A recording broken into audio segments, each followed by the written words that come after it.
अस्सलाम वालेकुम। आज मैं लेके आई हूँ मिठाई की रेसिपी। मिठाइयाँ तो आपने बहुत सी खाई होंगी, लेकिन ये वाली नहीं खाई। ये मिठाई बहुत ही मज़ेदार और आसान तरीके से बनती है। तो चलिए शुरू करते हैं। ये मिठाई कैसे बनाई जाती है।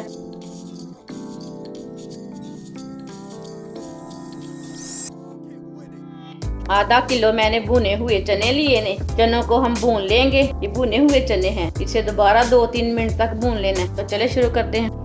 चूल्हे को मैंने ऑन कर लिया। भुने हुए चने डाल लेंगे। चनों को मीडियम आंच पर 2-3 मिनट तक भून लेना है। ये पहले से भुने हुए हैं, फिर भी थोड़े से क्रिस्पी हो जाए। ये छिलके जल्दी से उतर जाएंगे और पीसने में भी आसानी हो जाएगी।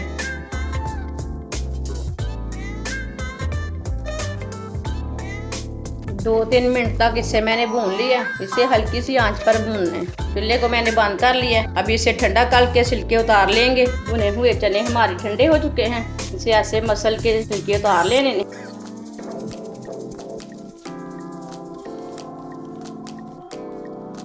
सबके छिलके उतार लिए ने मैंने। इसे मैंने अच्छी तरह साफ कर लिया। अब इसे पीस लेंगे।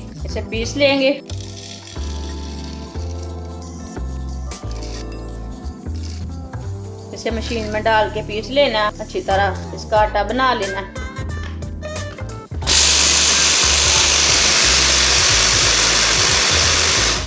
इसको मैंने पीस लिया। इसे हम छान लेंगे।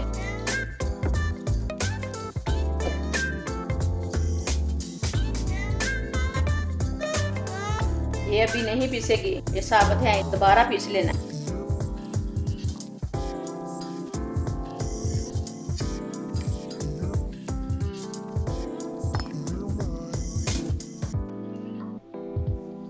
इसका आटा बनाना, सेम आटा बनाना।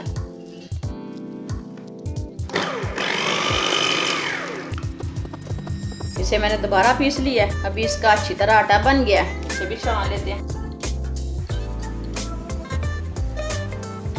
जो बचा हुआ था उसे भी मैंने छान लिया। देखिए अच्छी तरह इसका आटा बन चुका है। अब दूसरी चीज़ों को भी पीस लेते हैं। आधा कप चीनी और काजू डाल लेंगे। ड्राई फ्रूट अपने हिसाब से डालना। इसे भी पीस लेंगे। इसे भी मैंने पीस लिया। चीनी और काजू को भी पीस लिया। इसका भी मैंने पाउडर बना लिया। इसे भी डाल लेते हैं।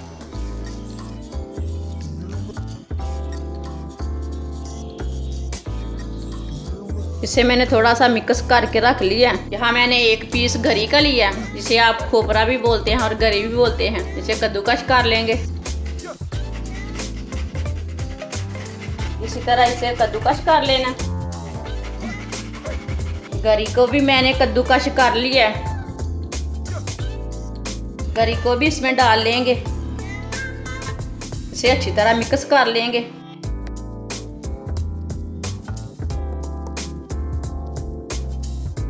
इसे मैंने अच्छी तरह मिक्स कर लिया। यहाँ मैंने कढ़ाई ली है। आधा कप दूध डाल लेंगे। चूल्हे को ऑन कर लेंगे।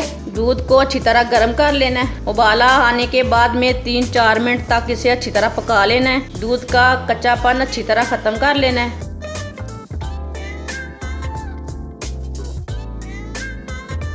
दो 3 मिनट तक इसे मैंने पका लिया। अब चूल्हे को बंद कर देते हैं। चूल्हे को मैंने बंद कर लिया। अब इसे ठंडा कर लेते हैं। दूध हमारा ठंडा हो चुका है। मिक्स किया हुआ आटा डाल लेंगे। अब इसमें थोड़ा थोड़ा करके दूध डाल लेंगे। इसको आटे की तरह गूंद लेना है।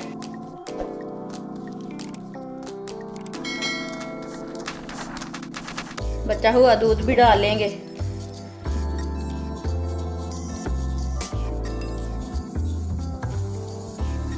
इसमें ना आधा किलो हमारे चने थे और आधा कप चीनी थी, जिसको मैंने पीसा था। तो आधा कप ही दूध लगा। आधा किलो चनों में गूंद लिया इसे। एक मैंने ट्रे ली है, इसके ऊपर पेपर रख लेंगे। पेपर को ना थोड़ा सा ऑयल लेके इसे ग्रीस कर लेते हैं। अब ये वाला आटा ना इसमें लगा लेते हैं। इसे फैला लेते हैं। इसकी बहुत अच्छी मिठाई बनती है। ये वाला तरीका आपको किसी ने नहीं बताया होगा, एक बार जरूर ट्राई करें। इसे मैंने अच्छी तरह सीधा कर लिया। अब इसे 10 मिनट के लिए ऐसे ही रहने देते हैं। 10 मिनट हो चुके हैं। इसे ट्रे से बाहर निकाल लेंगे।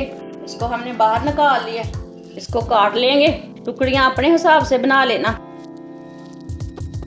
इसी तरह ना इसको काट लेना। अब दूसरी साइड से भी कट लगा लेंगे।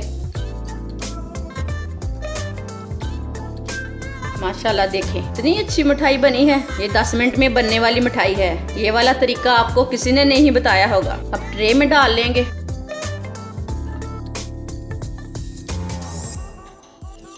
सब मिठाई को मैंने ट्रे में डाल ली है। अब इसमें काजू लगा लेंगे। बहुत ही आसान तरीके से बन जाने वाली मिठाई हमारी तैयार हो चुकी है। हमारी वीडियो पसंद आए शेयर और लाइक करें और हमारे चैनल को सब्सक्राइब करें। अच्छा, खुदा हाफिज।